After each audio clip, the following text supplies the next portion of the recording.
Hume Body Pod versus Smart Scale, vs DEXA. In this video, I am going to break down Hume Body Pod versus a basic smart scale versus a DEXA scan, so you understand exactly where each one fits and which is right for you.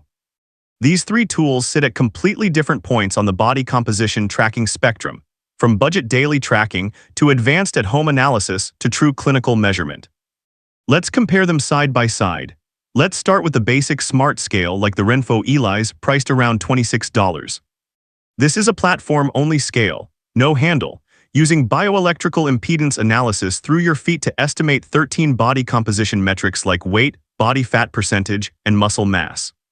It's designed for trend tracking, not precision, and it's genuinely one of the best entry points if you're new to body composition tracking or on a budget.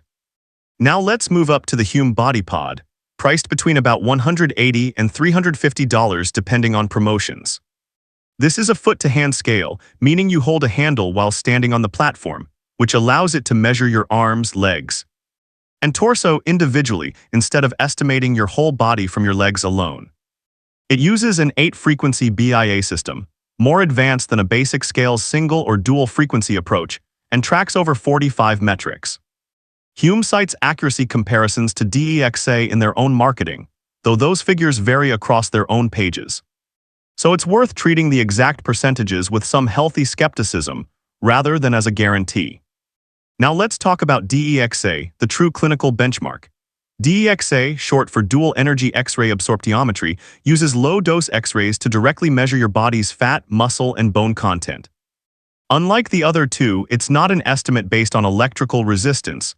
It's a direct physical measurement, which is exactly why it's used as the gold standard that both smart scales and premium devices like Hume are compared against.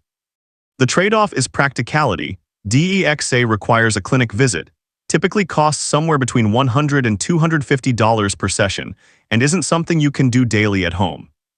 So how should you actually use these together? A basic smart scale is perfect for daily or weekly trend tracking on a budget, if all you need is a general sense of whether your weight and body fat are trending in the right direction. The Hume Body Pod is the better choice if you want more detailed segmental data, arms versus legs versus torso, without visiting a clinic, and you're willing to pay a premium for that extra detail. DEXA is the tool to use periodically, every 3 to 6 months, as your accurate clinical checkpoint, with either scale filling in the gaps in between as your day-to-day tracking tool. Now for some pro tips. Don't expect any BIA-based scale, whether budget or premium, to match your DEXA number exactly. That gap is expected given the different technologies. What matters is whether your scale's trend moves in the same direction as your DEXA results over time. Always measure at a consistent time of day, ideally in the morning before eating or drinking, since hydration alone can shift BIA readings noticeably. And if you have a pacemaker or other implanted medical device, or you're pregnant, skip BIA-based scales entirely, whether basic or premium. And rely on DEXA or consult your doctor for alternative tracking methods. That's my full breakdown of Hume Body Pod versus a basic smart scale versus DEXA. If this comparison helped you decide where to start, smash that like button and subscribe for more honest tech breakdowns like this one. Let me know in the comments. Are you starting with a budget scale, upgrading to Hume, or planning to get an actual DEXA scan?